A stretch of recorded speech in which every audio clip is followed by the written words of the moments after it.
Jackson Baker, hopefully soon to be one of music's busiest nerds, and I'm actually here with a album suggestion review from a good friend of mine named, also, his name is Jackson, but his last name is Grant.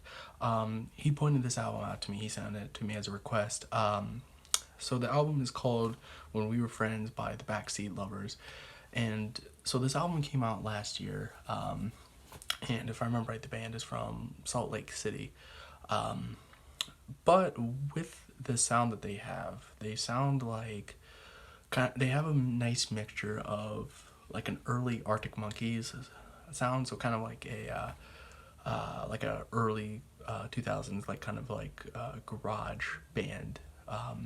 But but it's not pretentious, like in a way, let's say like if when Coldplay first came out, they were the big knock on them, was that they sound like a knockoff Radiohead, but with them they sound a lot like the Arctic Monkeys or like the Strokes, but this isn't a knock on them. I think it's a good sound, and I think they have a really good feel to their stuff, but they also have like a twinge of like Midwest like emo stuff to them as well, which I would definitely, I'm a huge fan of as someone from the Midwest and everything.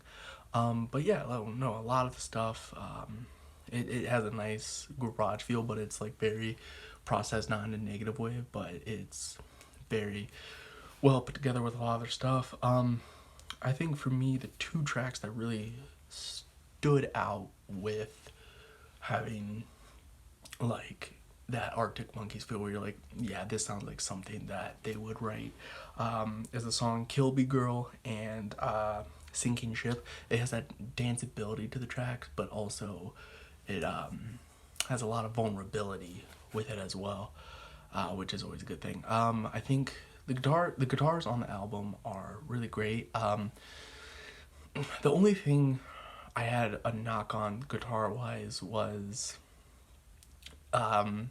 sometimes like I enjoy blues stuff, but with this it felt like it would go too much into the blues sounding with it. So like the 1-3 1-3 1-3 4 5 like scale, like your standard blues scale, it would go too deep the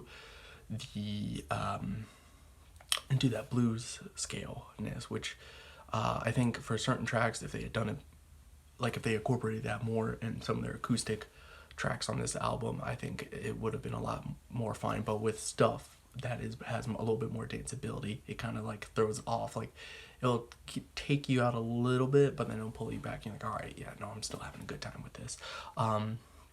But yeah, so this album came out last year, so it's a little bit old, but I mean, I don't think a lot of people have listened to this album, not that I'm aware of, unless you're part of that clique known as hipster, where it's like, oh yeah, no, I listened to this band before it got cool,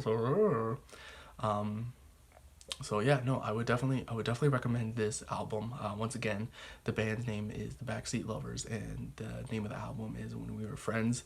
I would definitely recommend it, especially if you like either discovering new artists, or like in the alternative scene, or if you like stuff with a little bit more danceability, but you also want to like reminisce about feeling like certain feelings that you've had in the past, but be able to express them in a way that doesn't bring you down or anything. I would definitely recommend this album. I haven't listened to their other album that they have, but yeah, no, I would definitely recommend this album. And yeah, just leave a like, subscribe if you can, and share this video. And yeah, no, have a great rest of your night.